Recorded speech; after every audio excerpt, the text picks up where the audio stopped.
Let's cross to South Australia and catch up with Liberal Senator Alex Antic. Alex, good to talk to you again.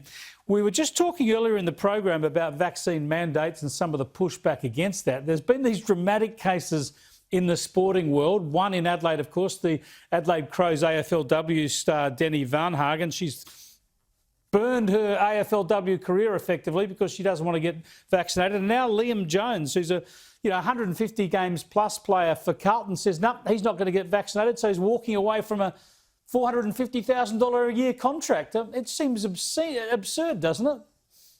Well, it's a pretty sad story all round, Chris. I totally agree. In as sad as it is, it's also almost a little bit ironic. I mean, this is the league, the AFL, that have a national discrimination and vilification policy which outlines in great detail the sorts of things that aren't gone in terms of, quite rightly, in terms of the AFL, racial discrimination, sex discrimination, gender, all that sort of stuff. And yet here's a bloke who's made a decision based on cultural beliefs or for whatever the reason is. And the club actually had an opportunity to put him on their inactive list, and the AFL said, no, you're out. So it's quite bizarre. And I mean, in one sense, it's very, very sad for Liam Jones, but my concern are the thousands and thousands of Australians at the moment who are being mandated, who are being discriminated against, and those who will likely be discriminated against in future when this sort of ridiculous regime of vaccine passports, showing your papers, please, gets rolled out.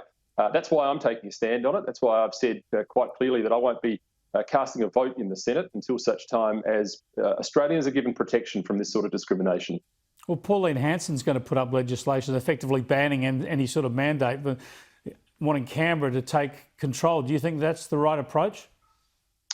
Well, look, I mean, I think there are actually two bills. There's Craig Kelly's bill coming from the lower house and Pauline's coming from the upper house, and they try to do similar things. Look, I think it is. The lunacy of this is we have discrimination laws in this country for all of the things I just mentioned: sex, gender, disability, all of those sorts of things. And we're about to introduce one for the religious discrimination as well.